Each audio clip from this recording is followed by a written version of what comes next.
ओम दुर्गाय नमः। जय माता दी। आज का हमारा विषय है शादी को लेके कि जिन भी बच्चों की शादियां नहीं हो रही हैं या जिनके माता पिता बहुत परेशान हैं, शादी जब बच्चों की नहीं होती है तो माता पिता के लिए एक परेशानी का विषय बन ही जाता है। और बच्चे पढ़ भी लिए हैं समय से, जॉब भी समय से कर रहे हैं और उम्र भी हो गई है बच्चों की, लेकिन शादी का कोई भी बन ही नहीं रहा है संयोग। तो उसके लिए आपको क्या करना है, इसी विषय में आज हम एक दो उपाय बताएंगे आपको, जो बहुत छोटे छोटे से उपाय हैं और कारगर बहुत हैं वह उपाय। क्योंकि शादियां जब नहीं होती हैं बच्चों की तो यह माता पिता का एक सपना होता है कि हमारे बहुत हर काम बच्चों का हमारे समय से हो जाए, खुशियाँ होती हैं सब माता पिता के लिए। लेकिन वे जब नहीं होते हैं काम पूरे तो फिर माता पिता को भी चिंता होने लग जाती है और बच्चों को तो होना ही होना लग जाती है। और तो आज हम बताएंगे कि करना क्या है, और बहुत छोटे छोटे से उपाय हैं जो करके आप शादी भी हो जाएगी जल्दी से और सारे काम भी बनने लगेंगे। तो उसके लिए पहला वो जो हमारा उपाय है कि आपको करना क्या है, इस उपाय को माताएं भी कर सकती हैं और बच्चे भी कर सकते हैं, लड़के हों चाहे लड़कियां, जैसे भी सहूलियत मिले उसी हिसाब से करना चाहिए और फल उतना ही मिलेगा, चाहे माताएं करें और चाहे बच्चे करें। तो इस उपाय को करना कैसे है कि किसी भी कमरे में कर सकते हो आप इस उपाय को, किसी अपने घर में जहाँ पे भी एकांत हो वहाँ पर इस उपाय को आराम से बैठ के करना चाहिए। चाहे सुबह के समय करिए चाहे शाम के समय करिए, लेकिन बस इतना ध्यान रखिए कि इस उपाय को करते समय कोई देखे नहीं, आप आराम से शांतिपूर्वक इस उपाय को कर पाएँ।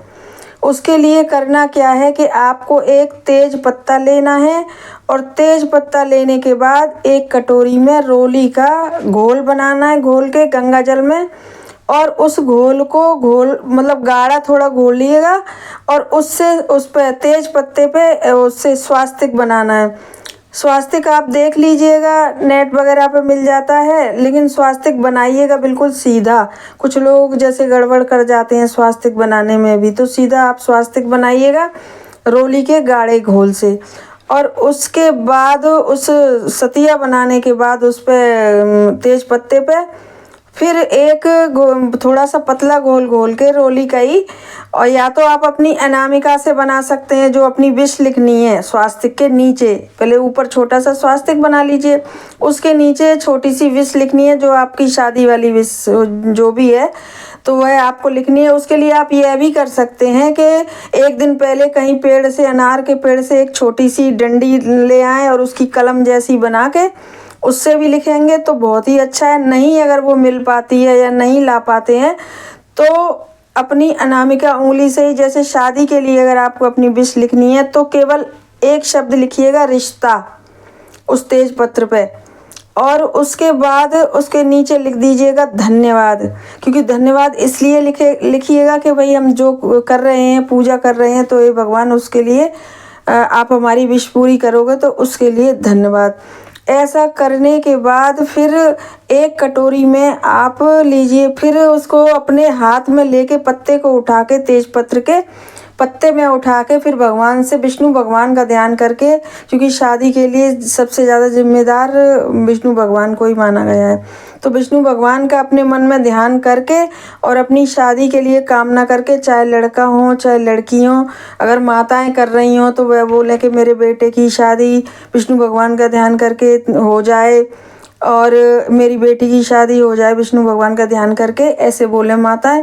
और अगर बच्चे कर रहे हैं तो ये बहुत ही अच्छी बात है, फिर तो वह अपने हाथ में लेके और पत्ते को जो तेज पत्र बनाया है जिस पर सतिया लिखा है और वो बनाया है सतिया और अपनी विश लिखी है, उसको हाथ में लेके आप प्रार्थना करिएगा।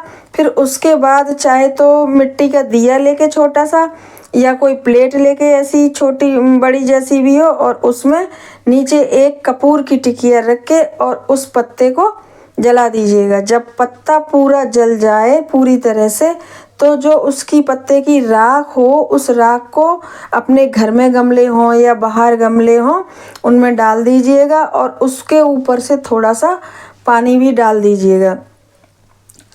ये काम पूरा हो गया, आपकी पूजा पूरी हो गई। अब उसके बाद यह प्रयोग, यह उपाय आपको 3 दिन करना है लगातार, और किसी भी दिन से आप इसे शुरू कर सकते हैं। कोई ऐसा वो नहीं है कि सोमवार से शुरू करना है, मंगलवार से शुरू करना है, बस करना केवल इसको 3 दिन है। और 3 दिन आप करेंगे, श्रद्धा भाव के साथ करेंगे, जैसे बताया है वैसे ही करेंगे, तो आप देखेंगे कि ये कितना ही सबसे ज़्यादा असरदार है, और खुद ही देखेंगे इसका कितना फल आपको मिल रहा है। अब हमारे दूसरा प्रयोग उपाय बता रहे हैं, बहुत ही, वो तो बहुत ही छोटा सा उपाय है कि रविवार के दिन तांबे के लोटे में पानी भर के और उसमें कुछ दाने काली राई के डाल के आप सूर्य भगवान को जल दें।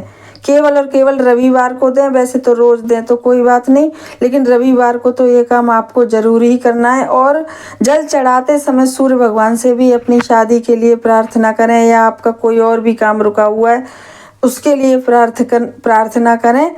और बस पानी में काले तिल, वो काली राई डाल के भगवान को, सूर्य भगवान को जल दें। यह दूसरा। और जो तीसरा हमारा वो है प्रयोग है, वह इस प्रकार है कि शनिवार के दिन थोड़ी सी राई लेके और थोड़ा सा नमक लेके और अपने ऊपर से 7 बार उतार के एंटी क्लॉकवाइज, और आप कहीं भी, आपके घर के बाहर या कहीं और भी सुनसान जगह है या कुछ भी जगह पे, वहाँ पे फेंक दें। तो आप देखेंगे कि कितनी जल्दी से जल्दी आपके सारे काम होने लग गए हैं। और इन प्रयोगों को जो बताए हुए हैं, इसको भी आप 5 शनिवार या 7 शनिवार कर सकते हैं। यह भी ये है, इसलिए किया जाता है कि आपके ऊपर जो भी परेशानी है वह उसकी राई और उसके नमक मिलाने से वह चली जाए। तो आप इन जो भी प्रयोग बताए हैं, तीनों ही प्रयोग बहुत ही ज़्यादा कारगर हैं और तीनों प्रयोग बहुत ही सरल हैं। बस केवल आप श्रद्धा भाव से करिएगा और फिर आप देखिएगा कि यह प्रयोग कितने ही लाभप्रद हैं। जिन भी बच्चों की शादियां नहीं हो रही हैं, यह प्रयोग आजमाए हुए प्रयोग हैं और इनको आप करके आसानी से लाभ उठा सकते हैं। चाहे बच्चे कर लें, चाहे माएँ कर लें, कोई भी फ़र्क नहीं पड़ेगा। हमारे चैनल को सब्सक्राइब करिए, वीडियो को शेयर करिए ज़्यादा से ज़्यादा, ताकि और लोग भी आजकल जो परेशान हैं, जिनकी शादियां नहीं हो रही हैं, तो हम चाहते हैं कि उन बच्चों की भी शादियां, जो सीज़न है अभी अप्रैल तक, मई जून तक है अभी सीज़न, तो इसी सीज़न में बच्चों की शादियां हो सकें और भी सारे काम है जो पूरे हो सकें, माता पिता की चिंता खत्म हो सके, खुशियाँ आएँ सभी के यहाँ। ऐसी हमारी भगवान से प्रार्थना है। वीडियो को इसीलिए ज़्यादा से ज़्यादा शेयर करिए और हमारे चैनल को सब्सक्राइब और वीडियो को लाइक करिएगा। तो धन्यवाद।